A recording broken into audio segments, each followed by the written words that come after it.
तांत्रिक गुरु और योगिनी का रहस्यमय टकराव।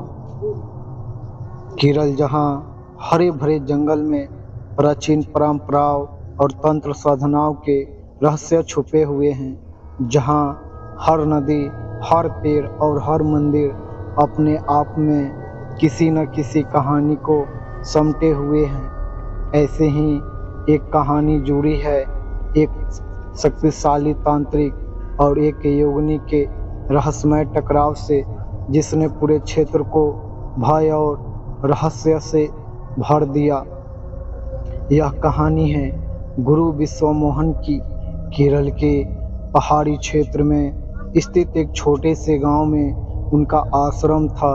गुरु विश्वमोहन तंत्र साधना के अद्भुत ज्ञाता थे। उनकी ख्याति इतनी थी कि लोग उन्हें देवी देवताओं के बराबर मानते थे। लेकिन हर महान साधक के जीवन में एक छुपा हुआ सच होता है। गुरु विश्वमोहन का यह सच उनकी अनियंत्रित वासनाओं में छिपा था।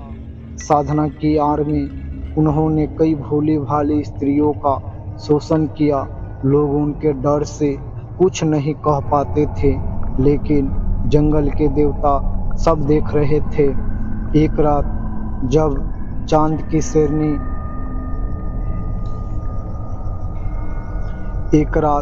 जब चांद की रोशनी घने पेड़ों के बीच से छनकर गिर रही थी, गुरु विश्वमोहन ने अपनी सबसे शक्तिशाली साधना शुरू की।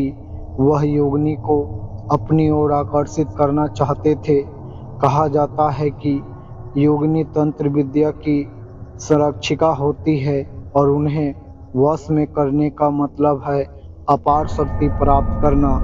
गुरु ने मंत्र जपना शुरू किया। जैसे जैसे मंत्रों की ध्वनि तेज हुई, जंगल में अजीब घटनाएं होने लगी। हवा तेज हो गई और आसमान में बिजली चमकने लगी। तभी एक रहस्यमय प्रकाश प्रकट हुआ। उसमें से एक स्त्री का रूप उभरा। वह योगिनी थी। उनकी आंखें ब्रह्मांड की गहराई जैसी थी। उसका चेहरा सुंदर लेकिन भयावह था। योगिनी ने गहरी गूंजती आवाज में कहा, हे मूर्ख मानो, तुमने मुझे क्यों बुलाया? तंत्र विद्या आत्मा की मुक्ति के लिए है, न कि तुम्हारी वासनाओं की पूर्ति के लिए। गुरु विश्वमोहन, जो अपनी शक्ति पर गौरव करते थे, मुस्कुराते हुए बोले, मैं तुम्हें वश में करूंगा, तुम मेरी शक्ति बनोगी।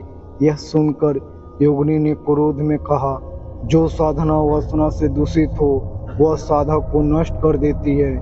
गुरु ने मंत्रों और तंत्र से योगिनियों को वश में करने की कोशिश की, लेकिन योगिनी तंत्र विद्या की देवी थी। वह गुरु की चाल को समझ चुकी थी। उन्होंने अपने दिव्य रूप का प्रदर्शन किया।